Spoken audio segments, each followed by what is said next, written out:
A war of words has erupted this morning after the Treasurer said this during a rally, a campaign launch in Kooyong yesterday.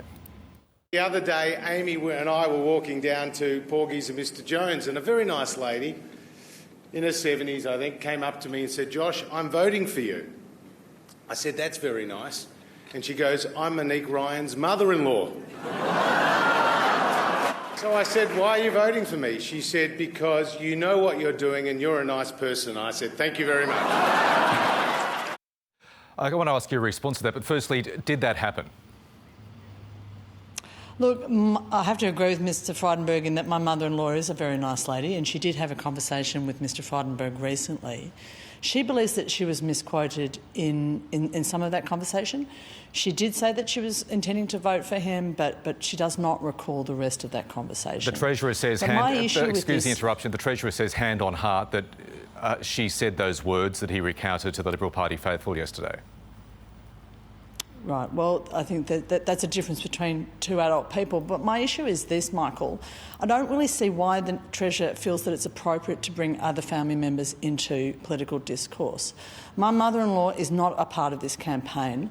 She is not someone who should be made fun of at Liberal Party events, which Mr Frydenberg has done twice in the last week. Where does this end? At the start of this campaign, I signed a code of conduct where I pledged not to make personal attacks on Mr Frydenberg and not to approach or attack his family in any way. I'd like to know where he draws the line. I don't want him coming after my parents, and I don't want him coming after my children. I'd like to talk about the things that matter to the people of Kooyong, not to have sly, nasty digs at each other's family members. You say twice. When was the other occasion you say the Treasurer, as you put it, made fun of your mother-in-law? He told that story last week while the rest of the candidates for Kooyong were at the Kooyong Candidates Forum at the Hawthorn Town Hall. Mr Frydenberg told that story, which he obviously finds quite amusing, at the Glenfrey Hotel, 100 metres down the road. He didn't attend the Kooyong Candidates Forum, but he felt free to attend a private function or a donors function, I don't know what it was, at the Glenfrey Road, only 100 metres away. OK, but at the same time, it's fair to say you all need to raise money. You've attended fundraising events. I think at Brunswick was the most recent one you went to, well outside the seat of Kooyong. OK, so I have not attended any fundraising events in Brunswick. Mr Frydenberg keeps trying to smear me with some attendance at a private function which was held by some friends of mine. It was a fundraiser last week. I was not at it. Right. And I have not attended fundraisers when I've been invited to community forums where the people of Kooyong want to talk about the things that they matter. In this instance, it was climate.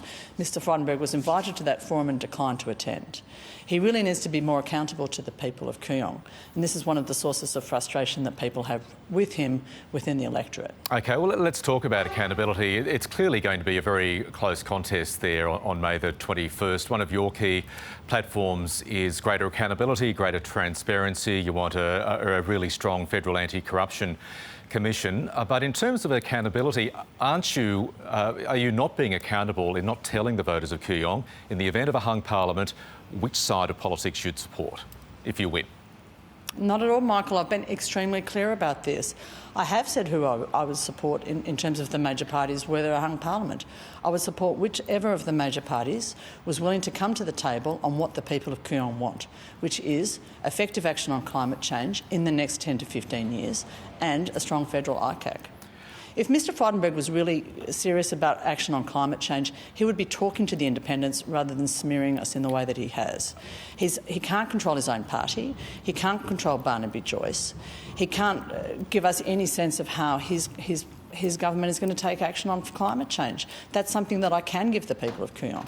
But those measures you talk about, and looking at the respective party platforms, they are more Labor platforms in terms of stronger action, in terms of a higher target. For instance, in 2030, the Labor Party is promising, according to all the relevant experts in the field, a much stronger anti-corruption body than the Prime Minister is, who pretty much has ruled out setting one up if he's re-elected. That would have you supporting Labor, right, in the event of a hung parliament, based on what you say? Well, if the Prime Minister has ruled out an ICAC, that would be news to me, since my understanding was the last time he was asked about that, he said he was still committed to it, although he's not committed any money to it in the most recent budget. The reality is that neither of the major parties has planned adequate action on climate change, and that's that the policies they're taking into this election are inadequate, and that's what the role of people like myself will be. It'll be to force them to come to the table on the things that the people of Kooyong and other electorates around Australia want. OK, if I've got to ask you, as you would have read, being a Melburnian, the Treasurer got a pretty glowing run in the Sunday Herald Sun yesterday. He made various claims about you, one of which I've put to you, but he's also described the convener of Climate 200, the body that is financially supporting you and other independents, Simon Holmes à Court. He described him as a very strange cat. Is Simon Holmes à Court a very strange cat? Look, in my experience, Mr Holmes à Court is neither strange nor a cat. I thought that was a really unusual comment, actually. You'd have to ask Mr Frydenberg where that came from. OK, Dr Monique Ryan, really appreciate your time this morning. Thank you.